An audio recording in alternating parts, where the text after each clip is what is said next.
Hi guys, welcome to my channel. ఈరోజు నేను మీతో ఒక విషయం షేర్ చేసుకోవాలి అని అనుకుంటున్నాను. దేని గురించి అంటే కుక్కల గురించి అండి. ఎందుకు కుక్కల గురించి మాట్లాడతారు, మనుషుల గురించి మాట్లాడొచ్చు కదా అంటారా?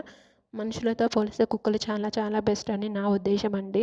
ఈరోజు నేనైతే ఎందుకు కుక్కల గురించి మాట్లాడుతున్నాను అంటే, జస్ట్ నేను బెంగళూరు టు తిరుపతి వెళ్ళేలోపు 4 to 5 డాగ్స్ యాక్సిడెంట్ అయ్యి రోడ్డు మీద పడిపోయి ఉన్నాయండి.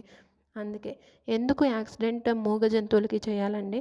మనం కార్స్లో కానివ్వండి, బైక్లో కానివ్వండి వెళ్తున్నప్పుడు రెడ్ సిగ్నల్ వచ్చినప్పుడు స్టాప్ చేస్తాము. లేకపోతే మన ఎదురుగా ఎవరైనా వస్తున్నారు అంటే అట్లీస్ట్ స్లోగా అయినా చేసి బ్రేక్ వేసుకొని సైడ్కి వెళ్తాం కదండి. అలాగే మూగ జంతువులు మన ఎదురుగా వచ్చినప్పుడు స్లోగా వెళ్తే వాటికి యాక్సిడెంట్ కాకుండా ప్రివెంట్ చేయొచ్చని నా ఉద్దేశం అండి. ఇందులో నేనేమైనా మిస్టేక్ చేసింటే సారీ అండి. ఈ కాన్సెప్ట్ మీకు నచ్చినట్టయితే ఛానల్ని సబ్స్క్రైబ్ చేసుకొని లైక్ కొట్టి, ఎంతమందికి డాగ్స్ అంటే ఇష్టమో ప్లీజ్ కామెంట్ చేయండి. Thanks for watching guys.